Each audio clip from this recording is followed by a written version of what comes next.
বেসিনে গরম পানি ঢাললে কি জিনদের সমস্যা হয়? কোথায় থাকে জিনেরা, কি খায়? আমাদের যে বাসাটা এর আশপাশে কিছু খালবিল আছে, কিন্তু রাত্রিবেলায় এই খালবিল থেকে কিশোর যেন আওয়াজ পায়। জিনকে বানা হয়েছে লু আগুন দিয়ে। আগুন যখন আপনারা জ্বালান, আগুনের উপরে দেখবেন একটা সাদা অংশ আবরণ, যেখান থেকে ধোঁয়া ওঠে।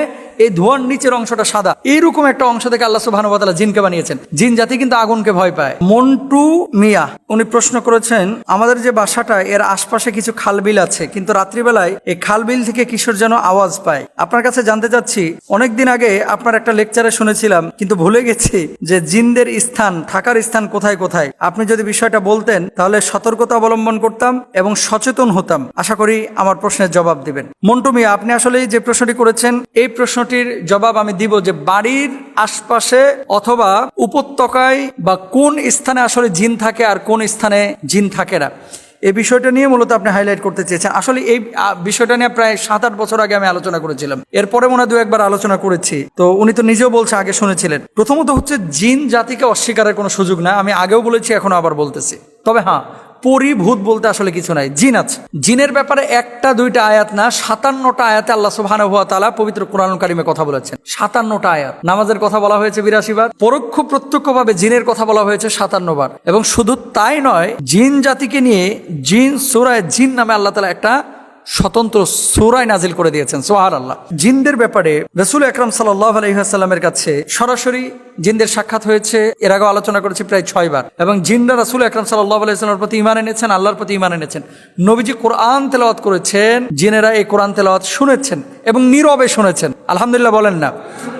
নীরবে শুনেছেন। কিন্তু আমাদের বাংলাদেশে অনেকে আমরা কোরআন তেলাওয়াত করি, কোরআন তেলাওয়াত শোনা যায়, নীরবে শুনি না। কোথায় থাকে জিনেরা, কি খায়? এই কৌতূহলটা আমাদের অনেকেরই আছে। জিনদের আবাস মূলত রাসূল আকরাম সাল্লাল্লাহু আলাইহি ওয়াসাল্লামের ভাষ্য থেকে বোঝা যায় উপত্যকায়, যেখানে একটু জঙ্গলের ভাব আছে, যেখানে পুত পবিত্র জলাশয় আছে।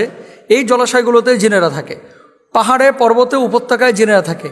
বাড়ির এমন কোনো স্থান যেখানে আপনার অপবিত্র কোনো কিছু আছে, সেখানে বজ্জিন থাকে। সেটা ছাদের ভিতরে হতে পারে, বাড়ির পাশে বন জঙ্গলে হতে পারে, ডোবা পানিতে হতে পারে, সাগরে, সমুদ্রে, মানে যেখানে জলাধার আছে এবং জলাশয় প্রচুর গভীর, এই সমস্ত জায়গাগুলোতে জিন কম থাকে। কিন্তু সাধারণ ডুবা, যেখানে মানুষ হাঁটা চলাচল করতে পারে, এই জায়গাগুলো জিনদের আদর্শ জায়গা। জাবের ইবনে আব্দুল্লাহ রাদিয়াল্লাহু তাআলা আনহু থেকে বর্ণিত, রাসূল আকরাম সাল্লাল্লাহু আলাইহি ওয়াসাল্লাম বলেছেন, যখন রাত নামে তোমাদের সন্তানদেরকে ঘরের বাইরে যেতে বারণ করো, কারণ শয়তান এই সময় বের হয়। 1 ঘন্টা পার হলে সন্তানদের যেতে দিও এবং আল্লাহর নাম নিয়ে ঘরের দরজাগুলো বন্ধ করো, কারণ শয়তান বন্ধ দরজা খুলতে পারে না। তারপর আল্লাহর নাম নিয়ে পানির পাত্রের মুখ বন্ধ করো।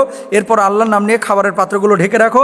যদি ঢেকে রাখার কিছু না পাওয়া যায়, অন্তত কিছু উপরে দিয়ে কাঠ বা বই ইত্যাদি বা অন্য কোনো সামানা দিয়ে তোমরা ঢেকে রেখো। এবং রাতে শোবার সময় কুপি বাতি নিভিয়ে দিও। শাইখ বিন বাজ রাহিমাহুল্লাহকে জিজ্ঞেস করা হলো, বেসিনে গরম পানি ঢাললে কি জিনদের সমস্যা হয়?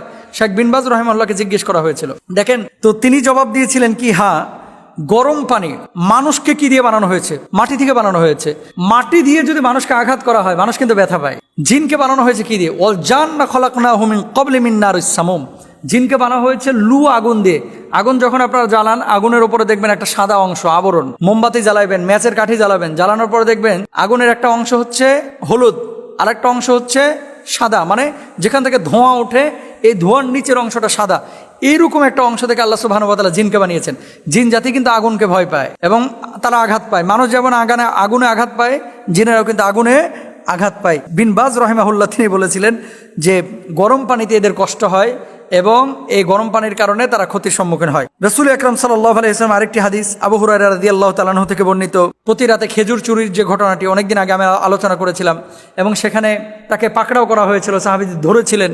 পরবর্তীতে বলেছিল যে আমি আর আসবো না, আমাকে তুমি যদি আয়াতুল কুরসি পড়ো তাহলে আমি আর এখানে ঢুকতেই পারবো না।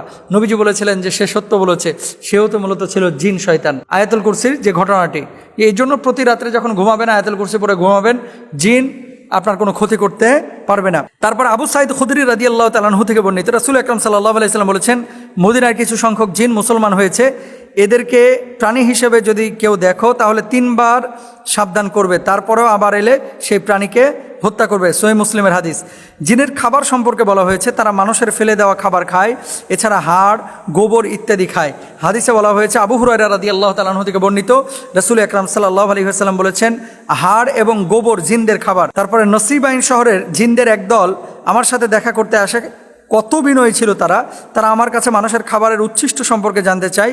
আমি আল্লাহর কাছে প্রার্থনা করি যে তারা এমন কোনো হাড় কিংবা গোবর অতিক্রম করবে না যা তাদের জন্য খাবার না হয়ে যাবে। আব্দুল্লাহ ইবনে মাসউদ রাদিয়াল্লাহু তাআলা আনহু থেকেও বর্ণিত আছে, রাসূল আকরাম সাল্লাল্লাহু আলাইহি সাল্লাম বলেছেন, জিনদের একজন আমাকে একদিন ডাকলে আমি তার সাথে যাই, সেখানে আরও জিন ছিল এবং আমি তাদের জন্য পবিত্র কোরআন পাঠ করি। রাসূল আকরাম সাল্লাল্লাহু আলাইহি সাল্লাম বলেছেন।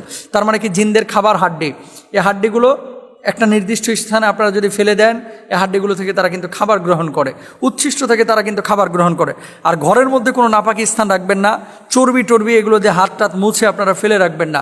বজ্জিরের আসর থেকে বাঁচার জন্য 1 নম্বর শর্ত হচ্ছে অজু অবস্থায় থাকবেন, চারকুল পরে, আয়াতুল কুরসি পরে অলওয়েজ শরীরের উপরে ফুৎকার দিয়ে রাখবেন, পারলে সূরা বাকারাটা বাড়ির মধ্যে ছেড়ে রাখবেন এবং যখন ঘুমাবেন পুতু পবিত্র বিছানায় ঘুমাবেন। অনেক সময় বিছানার উপরে মেলামেশা করেছে, নাপাকি লেগে আছে, এই বিছানার উপরে ঘুমায়, এদেরকে বোবাজিন বেশি ধরে এবং বজ্জিন এদের উপরে বেশি আসর করে। আল্লাহ তাআলা আমাদের সবাইকে বোঝার তৌফিক দান করুন।